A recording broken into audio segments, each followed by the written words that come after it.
KPCC പുനഃസംഘടന എന്നാൽ സുധാകരനെ മാറ്റുക അല്ലാതെ ഒരു പടി മുന്നോട്ടില്ല എന്നാണ് വി.ഡി. സതീശന്റെ പക്ഷം. എന്നാൽ കെ മുരളീധരൻ എന്തെങ്കിലും പറഞ്ഞാൽ വി.ഡി. സതീശൻ പറയും കെ മുരളീധരൻ അങ്ങനെ പലതും പറയും. മുരളീധരനല്ല ആ സമിതികളിൽ പങ്കെടുക്കേണ്ടത്, ആ യോഗങ്ങളിൽ പങ്കെടുക്കേണ്ടത് താനാണ്. മുരളീധരൻ അങ്ങനെ പറയും. മുരളീധരന് മറുപടി കൊടുക്കേണ്ട ഉത്തരവാദിത്വമൊന്നും വി.ഡി. സതീശൻ എന്ന പ്രതിപക്ഷ നേതാവിന് ഇല്ല എന്നും അദ്ദേഹം പറയും. ഇങ്ങനെ KPCCയുടെ പുനഃസംഘടന എന്താണ്, കാറ്റത്ത് ഉലയുന്ന തുണിക്കഷണം പോലെ ഇങ്ങനെ ആടി ഉലഞ്ഞ് കിടക്കുകയാണ്. അപ്പോഴാണ് അഹമ്മദാബാദ് AICC സമ്മേളനത്തിൽ DCC അധ്യക്ഷന്മാരുടെ കാര്യം എടുത്ത് ആവർത്തിച്ച് പറഞ്ഞത്. DCC അധ്യക്ഷന്മാരായി തലമുതിർന്ന പ്രമുഖ നേതാക്കളെ തന്നെ വയ്ക്കണമെന്നാണ് പുതിയ നിർദ്ദേശം. അപ്പോൾ നിലവിലുള്ള നമ്മുടെ DCC അധ്യക്ഷന്മാർ എന്ത് ചെയ്യും? തൃശ്ശൂരിലെ ടാജറ്റിന്റെ കാര്യം അവിടെ നിൽക്കട്ടെ, അതിപ്പോ KC വേണുഗോപാൽ കൊണ്ട് നിയമിച്ചതാണല്ലോ. അതുകൊണ്ട് ടാജറ്റ് അവിടെ തന്നെ ഉണ്ടാകും. ടാജറ്റിന് സ്ഥാനചലനം ഉണ്ടാകില്ല. നമ്മുടെ പാലോട് രവി തുടങ്ങിയ ആളുകളുടെ അവസ്ഥ എന്താകുമെന്നാണ് ഇനി കണ്ടറിയേണ്ടത്. പാലോട് രവിക്കൊക്കെ സ്ഥാനം ഉണ്ടാകുമോ, സ്ഥാനം അസ്ഥാനത്താകുമോ എന്നൊക്കെ ഇനി കണ്ടറിയാം. ഏതായാലും 13 ജില്ലകളിലെ DCC പ്രസിഡന്റുമാരുടെ അവസ്ഥ തൃശങ്കുവിലാണ് കേരളത്തിൽ.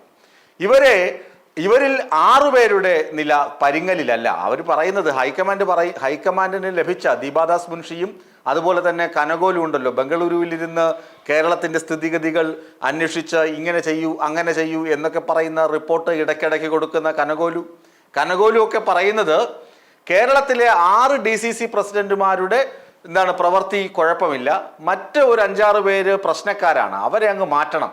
അപ്പോൾ കേരളത്തിലെ വി.ഡി. സതീശനും അതുപോലെ തന്നെ KC വേണുഗോപാലും ഒക്കെ പറഞ്ഞു അങ്ങനെ ഈ 5 പേരെ നിർത്തി 6 പേരെ മാറ്റി എന്നൊക്കെ വരുമ്പോൾ അവർക്ക് വിഷമമുണ്ടാകും. അങ്ങനെയാണെങ്കിൽ 13 പേരെയും പുറത്താക്കിയിട്ട് പുതിയ ആളുകളെ വെക്കാം എന്ന ഒരു തീരുമാനത്തിലെത്തി.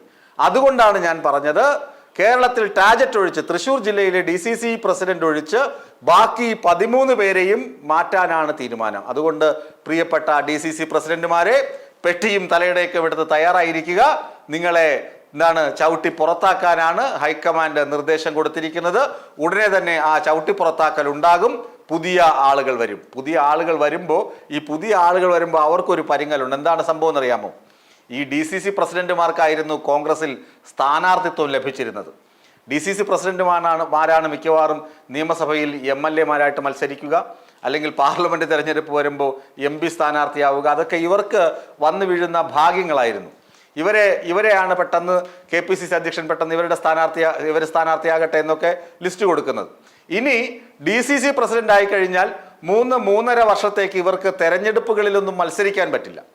അതുകൊണ്ട് തന്നെ DCC പ്രസിഡന്റ് ആവുക എന്ന് പറയുന്നത് ഇനി ഒരല്പം മടിയുള്ള കാര്യമായിരിക്കും. അതുകൊണ്ട് തന്നെ ഇച്ചിരി കഴിവൊക്കെ തെളിയിച്ച കഴിവുള്ള നേതാക്കൾ, മുതിർന്ന നേതാക്കൾക്കൊക്കെ ഒരു മടിയാണ്. കാരണം മറ്റ് പാർട്ടികളിൽ, പ്രത്യേകിച്ച് CPM-ലും CPI-ലും ഒക്കെ പാർലമെന്ററി ജനാധിപത്യം എന്ന് പറയുന്നത്, അതായത് അധികാര സ്ഥാനങ്ങളിലേക്ക് വരിക എന്ന് പറയുന്നത് അവർക്ക് പാർട്ടി കൊടുക്കുന്ന ചുമതല പോലെയാണ്. പാർട്ടി അവരുടെ അടുത്ത് പറയും നിങ്ങൾ രണ്ട് തവണ MLA ആയാൽ മതി, അല്ലെങ്കിൽ നിങ്ങൾ 1 തവണ മന്ത്രിയായാൽ മതി എന്ന് പറഞ്ഞാൽ തീർന്നു.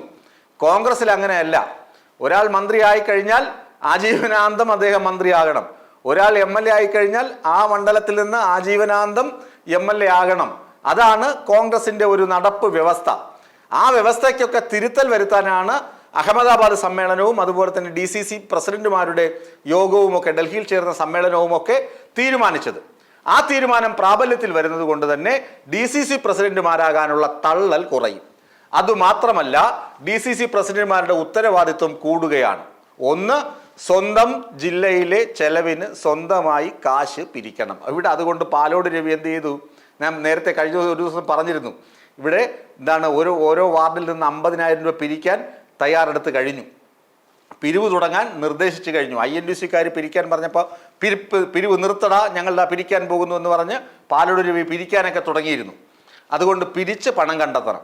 അതുമാത്രമല്ല, സ്ഥാനാർത്ഥി നിർണയം, നിയമസഭ, ലോക്സഭ, തദ്ദേശ സ്വയംഭരണ തെരഞ്ഞെടുപ്പുകളിലേക്കുള്ള സ്ഥാനാർത്ഥികൾ, ഇവരുടെയൊക്കെ സ്ഥാനാർത്ഥി നിർണയത്തിലെ പ്രത്യേക പങ്ക് വഹിക്കേണ്ടതും ലിസ്റ്റ് കൊടുക്കേണ്ടതും ചുമതല DCC പ്രസിഡന്റുമാർക്കാണ്.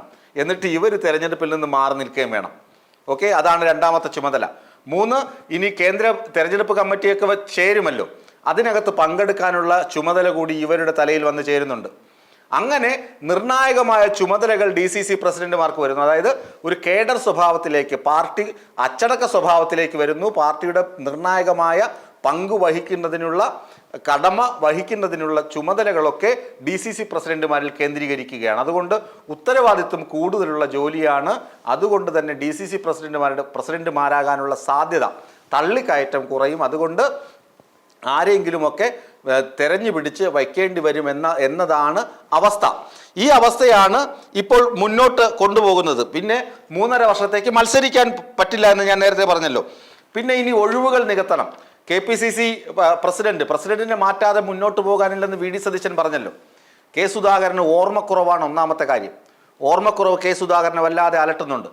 അതുകൊണ്ട് കെ സുധാകരൻ ഇപ്പോൾ പറയുന്നത്, കെ സുധാകരനെ വിഷമിപ്പിക്കാതെ കാര്യങ്ങൾ ചെയ്യണമെന്നാണ് രമേശ് ചെന്നിത്തലയുടെയും അദ്ദേഹത്തെ കെ സുധാകരനെ ഇഷ്ടപ്പെടുന്ന ആളുകളുടെയും അവസ്ഥ. അപ്പോൾ സതീശൻ മുന്നോട്ട് വെച്ച ഒരു സതീശനെ അനുകൂലിക്കുന്ന ആളുകളും സതീശൻ്റെ പക്ഷം പിടിച്ചു നിൽക്കുന്ന ആളുകളും സതീശൻ്റെ വാദഗതികൾ ശരിയാണെന്ന് വാദിക്കുന്ന ആളുകളും മുന്നോട്ട് വെച്ച ഒരു അഭിപ്രായം BJP ചെയ്യുന്നുണ്ടല്ലോ. BJPയുടെ രാജീവ് ചന്ദ്രശേഖർ വന്നു. രാജീവ് ചന്ദ്രശേഖറിന് മലയാളം നേരെ വഴങ്ങില്ല, മലയാളം അറിയില്ല, കേരളത്തിലെ പൊളിറ്റിക്സ് നേരെ അറിയില്ല. അതുകൊണ്ട് എന്ത് ചെയ്തു? മുമ്പും BJPക്കുണ്ട്. കാരണം തലസ്ഥാനത്ത് പ്രസിഡന്റിനെ സഹായിക്കാൻ വേണ്ടി മാത്രം ഒരു ജനറൽ സെക്രട്ടറി, അതുപോലെ സുധാകരനെ സഹായിക്കാൻ വേണ്ടി മാത്രം ഒരു ജനറൽ സെക്രട്ടറിയെ വയ്ക്കുക, ജനറൽ സെക്രട്ടറിയെ നിയോഗിക്കുക. ഫുൾ ടൈം സുധാകരനെ സഹായിക്കാൻ വേണ്ടി മാത്രം ഒരാളെ നിയോഗിക്കുക. ഇനിയിപ്പോൾ നിലവിൽ കുറേ ഒഴിവുകളുണ്ട്. ജനറൽ സെക്രട്ടറിമാരുടെ ഒഴിവുണ്ട്, അതുപോലെ മറ്റ് KPCC സെക്രട്ടറിമാരുടെ ഒഴിവുണ്ട്, ട്രഷററുടെ ഒഴിവുണ്ട്. ഈ ഒഴിവുകളിൽ നികത്തുമ്പോൾ ഒരാളെ KPCC പ്രസിഡന്റ് സുധാകരനാണെങ്കിൽ സുധാകരനൊപ്പം ഫുൾ ടൈം ഒരാളുണ്ടാകണം എന്നൊരു വ്യവസ്ഥ കൂടി മുന്നോട്ട് വയ്ക്കുന്നുണ്ട് ഈ VD സതീശനും KC വേണുഗോപാലും ഒക്കെ നേതൃത്വം കൊടുക്കുന്ന ഒരു പക്ഷം. അത് ഒരു പക്ഷേയെങ്കിൽ ഹൈക്കമാൻഡും അതുപോലെ തന്നെ ദീപാദാസ് മുൻഷിയൊക്കെ ഇനിഷ്യേറ്റീവ് എടുത്ത് അത് നടപ്പിലാക്കാനുള്ള സാധ്യതയുണ്ട്. ഞാൻ പറഞ്ഞു വരുന്നത് KPCC പുനഃസംഘടന ഉടനെ നടക്കാൻ സാധ്യതയുണ്ട്. അപ്പോൾ പലരും പറയുന്നത് പോലെ ഇതുവരെ തീരുമാനിച്ചിട്ടില്ല, ഇതുവരെ അങ്ങനെ ചർച്ച ചെയ്തിട്ടില്ല, ചർച്ച ചെയ്യാൻ പോകേണ്ടത് ഞാനല്ലേ, മുരളീധരൻ പറയുന്നത് പോലെയല്ല, ഹസൻജി പറയുന്നത് പോലെയല്ല കാര്യങ്ങൾ, പലരും പറഞ്ഞ് പുറത്ത് മാധ്യമങ്ങളോട് പറയുന്നത് പോലെയല്ല, അല്ലെങ്കിൽ നിങ്ങളെ കണ്ട് പറയുന്നത് പോലെയല്ല കാര്യങ്ങൾ വേറെ തരത്തിലാണ് എന്നൊക്കെ പറഞ്ഞു നടക്കുന്നുണ്ടെങ്കിലും പുനഃസംഘടന നടക്കാൻ സാധ്യതയുണ്ട്. സുധാകരനെ മാറ്റിയിട്ട് മാത്രം മതി പുനഃസംഘടന എന്ന് വാദിക്കുന്ന സതീശനും മാറേണ്ടി വരുമെന്ന ചിന്ത ഉണ്ട്, ഭയമുണ്ട്. കാരണം DCC പ്രസിഡന്റുമാരെ മുഴുവൻ മാറ്റുകയാണ്. ടാജറ്റ് ഒഴികെ 13 പേരെയും മാറ്റാനുള്ള തീരുമാനം നടപ്പിലാക്കാൻ പോവുകയാണ്. DCC പ്രസിഡന്റുമാരാകാനുള്ള തള്ളിക്കയറ്റം കുറയും. കാരണം അവർക്ക് 3.5 വർഷത്തേക്ക് തെരഞ്ഞെടുപ്പിൽ മത്സരിക്കാൻ കഴിയുകയില്ല എന്ന ഏക നിബന്ധനയാണ് അതിൻ്റെ പ്രധാന കാരണം. അങ്ങനെ നോക്കുമ്പോൾ KPCC പുനഃസംഘടന എന്ന് പറയുന്നത് കേരളത്തിൽ വളരെ വലിയ കീറാമുട്ടിയാണ്. ദേശീയ രാഷ്ട്രീയം നോക്കുകയാണെങ്കിൽ ഹരിയാനയിൽ കഴിഞ്ഞ 2014 DCCകൾ പിരിച്ചു വിട്ടതിന് ശേഷം ഇതുവരെ കോൺഗ്രസ് DCC പുനഃസംഘടിപ്പിച്ചിട്ടില്ല. 3 നിയമസഭാ തെരഞ്ഞെടുപ്പാണ് അവിടെ കഴിഞ്ഞു പോയത്. ആലോചിച്ച് നോക്കുക. ഏറ്റവും വലിയ ദേശീയ പാർട്ടിയാണ്, BJP എതിർക്കാൻ പോകുന്ന പാർട്ടിയാണ്. 3 സ്റ്റേറ്റുകളിൽ ഹരിയാന, ഹിമാചൽ പ്രദേശ്, ഒഡീഷ ഇവിടെയൊന്നും DCCകളെ ഇല്ല. ആലോചിച്ച് നോക്കുക കോൺഗ്രസിൻ്റെ ഒരു അധപ്പതനം. ഇതൊക്കെ നോക്കുകയാണെങ്കിൽ കോൺഗ്രസ് ഈ ഹിമാചൽ പ്രദേശിലൊക്കെ ജയിച്ചത് എന്തോ ആരുടെയോ കാരുണ്യം കൊണ്ട് ജയിച്ചു പോയതെന്ന് വേണമെങ്കിൽ പറയാം. കോൺഗ്രസ് ഇപ്പോഴെങ്കിലും പുനഃസംഘടനയെക്കുറിച്ച് ചിന്തിച്ചത് ഇങ്ങനെ ഒരു അഹമ്മദാബാദിൽ ഇങ്ങനെ ഒരു AICC സമ്മേളനം വിളിച്ചു ചേർത്തതൊക്കെ, രാഹുൽ ഗാന്ധിയുടെ ഇനിഷ്യേറ്റീവ് എടുത്ത് ഇങ്ങനെ വിളിച്ചു ചേർത്തതൊക്കെ വളരെ വലിയ ഭാഗ്യമായി കരുതാം ആ പാർട്ടിക്ക്.